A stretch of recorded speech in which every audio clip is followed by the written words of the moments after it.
Clay glows white at 1300 degrees. No thermometer in 1788 can measure that heat, but Abel Dyson doesn't need one. He's read furnace color for 40 years. And right now, the Crucible in pit number 3 has shifted from cherry to straw yellow to a white so fierce it hurts to look at. That shift means the Swedish bar iron inside has dissolved into something new, something only Sheffield knows how to make.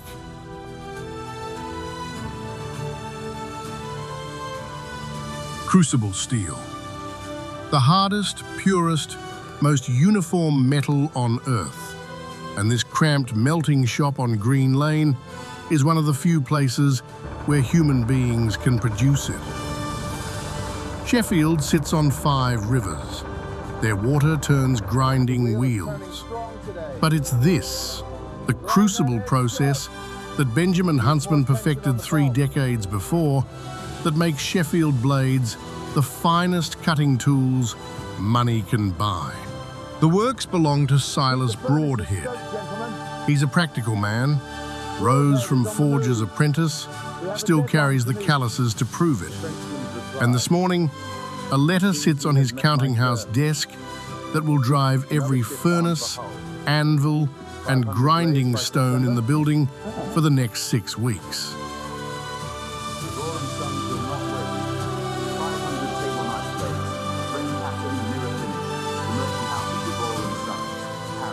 "500 blades for France."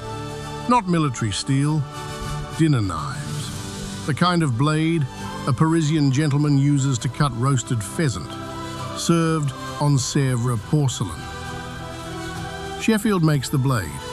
French cutlers fit their own fashionable handles, ivory, ebony, silver mounted.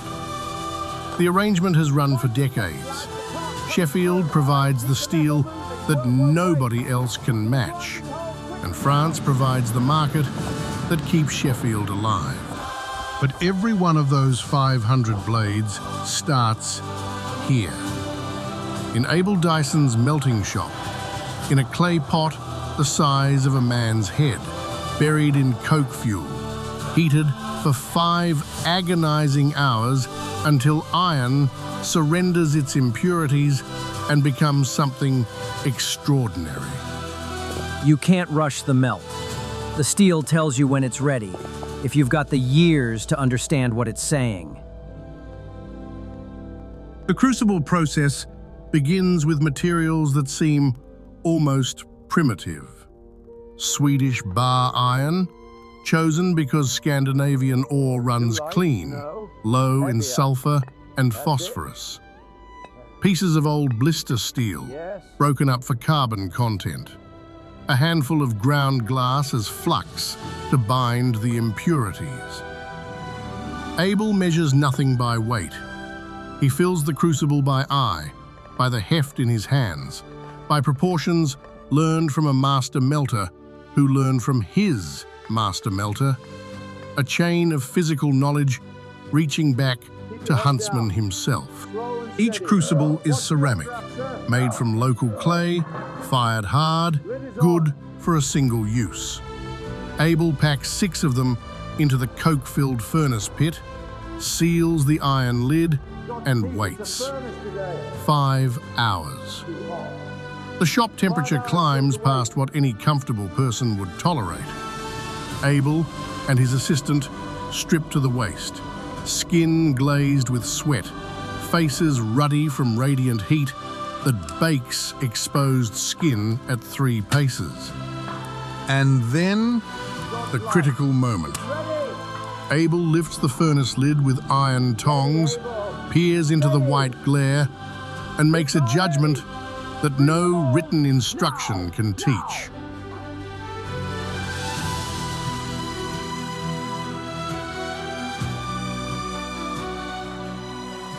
The pour has to be fast. Crucible steel begins cooling the instant it leaves the furnace, and it must flow into the mold as a clean, bright liquid. No slag, no dross, no hesitation. Abel grips the crucible with tongs that weigh 9 pounds, lifts 40 pounds of white-hot ceramic and molten steel overhead, and pours in one continuous motion. Sparks scatter across the stone floor. The mold hisses. The metal settles with a sound like tearing silk, and an ingot of crucible steel begins to form. 6 crucibles, 6 ingots, each one roughly 7 pounds of the finest steel in the world. Abel will repeat this process 84 times to provide enough metal for Broadhead's French order, and every single pour demands the same 5 hours, the same searing heat, the same judgment that nothing except decades of practice can develop. Abel's steel rings when you tap it. Clean, high, no dead spots. That ring means the carbon's right, means the grain is tight, means it'll take an edge that cuts silk. That's Caleb Staniforth, master grinder, 52 years at the trade. He's waiting for Abel's ingots the way a sculptor waits for marble. Caleb doesn't melt steel, doesn't forge it, he grinds it, shapes the blade on spinning sandstone, finds the geometry that turns flat metal into a cutting tool. His craft comes after the steel is forged into blade blanks, and it's the most dangerous job in Sheffield. But that danger lives downstream, in the grinding hull beside Porter Brook, where stone dust fills the air and men cough blood before they're 40. For now, the ingots cool in their molds. Abel wipes his face with a rag that was white 3 hours ago. Silas Broadhead makes notes in his ledger. 80 pounds of revenue if every blade meets French standards. The steel is cast. 42 pounds of crucible metal, clean, hard, ready for the hammer. What happens next will transform these ingots into something a man can hold in his hand. But the transformation demands a price that Sheffield's grinders have paid for generations, in lung and bone and years cut short. They always say the steel makes the blade, but I've held blades ground from the same melt that felt nothing alike under the polishing wheel. The grinder's hand, that's where the blade is truly born. Nell Hartley is right. And the hand that will grind these French blades, Caleb Staniforth's hand, has started to tremble. The forging shop hits you in the chest before you're through the door. Heat from 4 coal hearths. The rhythmic crack of hammer on anvil. Not random, not chaotic, but a measured pulse that Jem Tyzak's been learning to keep since he started as a striker at 14. Jem is 19 now, tall, long-armed, with the kind of wiry strength that hours of hammering carve into a young body. He works under the forger Ezekiel Rawson, a man of few words and precise blows, who's shaped steel for 30 years. The crucible ingots arrive from Abel's melting shop as rough bars, already drawn out by an initial forging. Now Rawson and Jem must forge each bar into individual blade blanks, flat, tapered, with the tang that will eventually seat into a handle in Paris. 500 blades, 500 forgings, each one heated cherry red, hammered to shape, reheated, hammered again and again, until the steel flows into the form that centuries of cutlery tradition demand. Orange means Tio, hot, the grain goes coarse.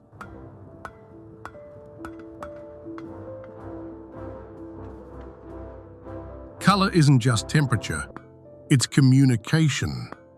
Hot steel speaks through its glow, and the forger who ignores that conversation produces brittle blades that snap at the tang, or cutting edges that won't hold. Jem is learning to read this language. He's months away from fluency, but he swings his 7-pound hammer with a timing that makes Rawson nod. Forged blanks accumulate in wooden trays, rough, dark, scaled with oxidation. They don't look like much. Flat tongues of blackened steel, each about 9 inches long, shapeless to an untrained eye. But run your thumb along the edge, and you'll feel where Rawson's hammer has already started building the blade's geometry. The taper is there, the spine thickness is there, the promise of a cutting edge, waiting for the grinding stone to reveal it. Which brings us to the grinding hull, and to Caleb Staniforth, and to the part of Sheffield's blade trade that nobody writes about in the export catalogues. The grinding hull sits 60 yards downstream from the main works, where Porter Brook drops fast enough to turn a 16-foot water wheel.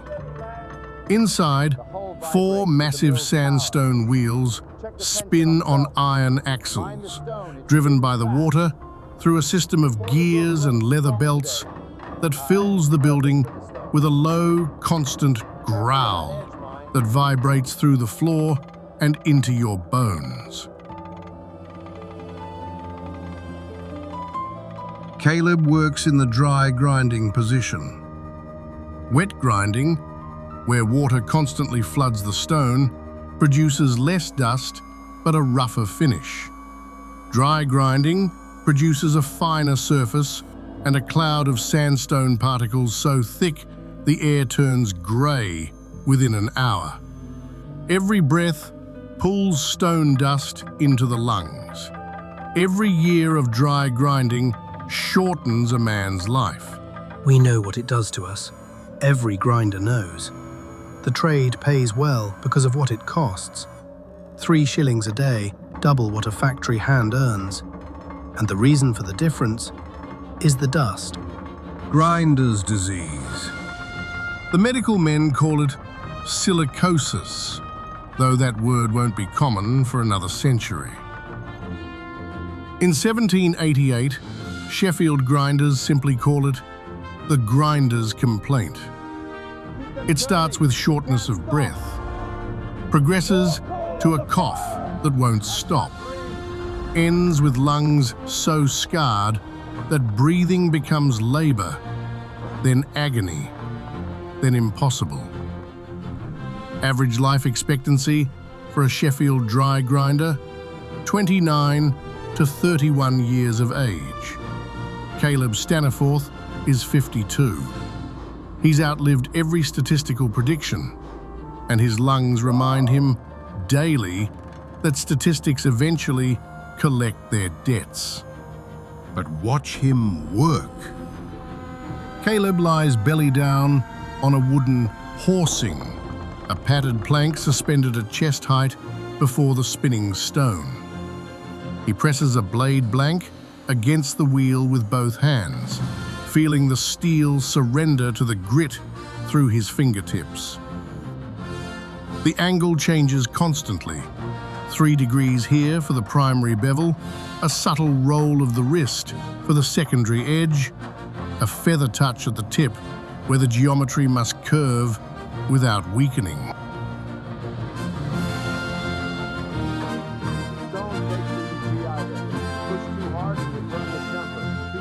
Can't teach it from a book. That phrase carries more weight than Caleb intends, because the knowledge locked in his fingers, the pressure, the angles, the micro adjustments that turn crude forgings into export quality blades exists nowhere else. No manual, no diagram, no written record of any kind. Silas Broadhead steps into the grinding hull, squinting against the dust. You'll ruin that fine coat of yours, sir. I'm not here for comfort, Stanford. That's something I need. Caleb, 40 blades a day. Caleb currently produces 30, each one requiring close to 12 minutes of grinding across multiple stones, coarse to fine. 40 means longer hours at the wheel, more dust, more coughing at the end of each shift. Caleb doesn't argue. He nods, presses the next blank against the spinning stone, and the sparks resume their arc across the darkened hull. I've asked Caleb 3 times to show me how he reads the bevel. 3 times he said women don't grind. But I can see what his hands do. I watch from the buffing room window, and his hands are shaking, and he won't admit it. Nell sees what Caleb won't acknowledge. The tremor in his right hand, barely visible but there when the blade first meets the stone. He compensates. Decades of muscle memory reroute around the weakness. But the tremor is a message from his body, written in the same physical language he reads so fluently in steel. And he's choosing not to translate it. Blade by blade, the French order takes shape. Each one passes through Caleb's damaged hands, receives its edge, its geometry, its killing sharpness, disguised as dinner table elegance. And each one carries something invisible, the knowledge of a grinder whose body is the archive, whose skill is the library, and whose refusal to teach means the catalogue burns when he stops breathing. The blades are ground, rough finished, grey, sharp enough to cut, but nowhere near beautiful enough for a Parisian table. What they need now is polish. The mirror finish that turns functional steel into something a French merchant will pay 3 times the price for. And that finish lives in Nell Hartley's hands. If Caleb will let her close enough to the work to finish what he started. The buffing room smells of tallow and rouge powder, iron oxide mixed with animal fat, packed into bricks the color of dried blood. Nell Hartley takes a ground blade from the tray, holds it to the light from the north-facing window, and reads its surface the way Caleb reads the spinning stone. Every scratch tells a story. The direction of the grind marks, their depth, their spacing, all of it reveals how the blade met the wheel, where the pressure was even, where it wasn't.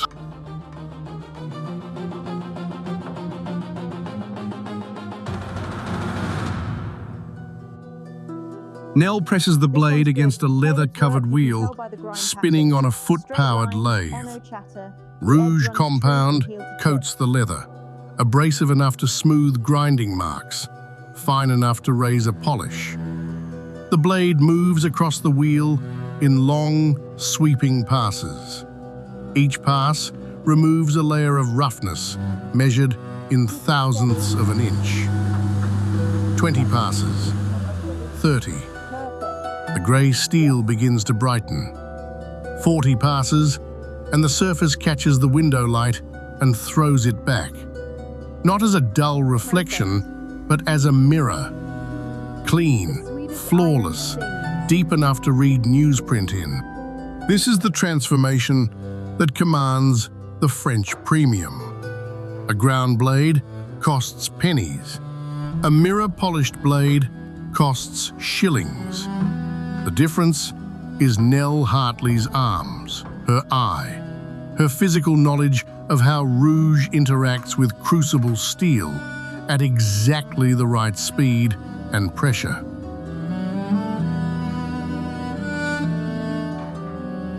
The finished blades pass through 3 more hands before they leave the works. A hafting specialist checks each tang, the narrow extension that will seat into a handle in Paris. A quality inspector runs a thumbnail along every edge, flexes each blade against a wooden block to test spring, and holds each one to the light, searching for grinding flaws, pitting, or uneven polish. Rejects go back. In a batch of 500 export blades, 40 to 60 will fail inspection, a rate that Silas Broadhead considers acceptable and Caleb Staniforth considers a personal insult. Each rejected blade costs materials, fuel, and labor that can't be recovered. But shipping a flawed blade to France costs something worse: Sheffield's name. Every blade carries our stamp, my name, this city's reputation. One bad blade in a Paris kitchen, and Duval writes to our competitors in Birmingham. We don't sell steel, we sell trust. And there it is, the stamp, a steel die, hand-cut with Broadhead's mark and the single word Sheffield, pressed into the blade's tang where it'll be hidden beneath the French handle. Invisible to the dinner guest, but visible to every cutler who fits the handle, every knife dealer who inspects the stock, every competitor who takes a Broadhead blade apart to study the steel. That stamp is collective. It doesn't say, Abel Dyson melted this steel, or Caleb Staniforth ground this edge, or Nell Hartley raised this polish. The individual vanishes into the product. The process, not the person, bears the name. Good evening, sir. Caleb watches the stamping from the grinding hull doorway. His shift ended an hour ago, but he hasn't left. His hands rest on the doorframe, the right one, trembling in a way he can no longer hide. 38 years I've ground blades. My father ground before me, his father before him. When I stop, the way I grind stops with me. Nobody else does it the same. Nobody else can. It's Nell who crosses the yard to stand beside him. She doesn't ask about his hands. She doesn't mention the tremor. She asks something else entirely. Show me how you read the bevel, not the grinding. Just how you know when the angle's right. Caleb looks at her for a long moment. The grinding hull rumbles behind him. Porterbrook turns the wheel that has shaped his life and shortened it. And in Nell's question, he hears something he hadn't expected.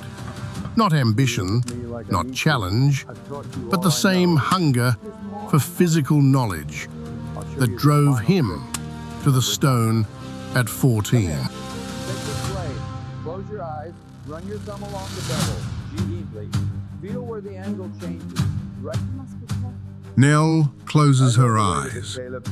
Her thumb moves along the steel, and something passes between them that no export ledger will record. Tacit knowledge, embodied skill, the physical memory of a craft that's been refined across generations. It isn't much. One lesson, one blade, one moment in a cobbled yard, while the afternoon light catches 500 mirror-finished knives packed in straw and oak boxes, ready for the wagon to the coast.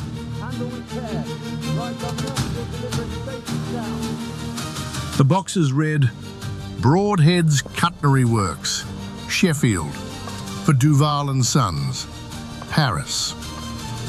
Inside, 500 table knife blades lie nested in rows, each one carrying the invisible fingerprints of Abel Dyson's melt, Jem Tyzak's hammer, Caleb Staniforth's edge, and Nell Hartley's polish.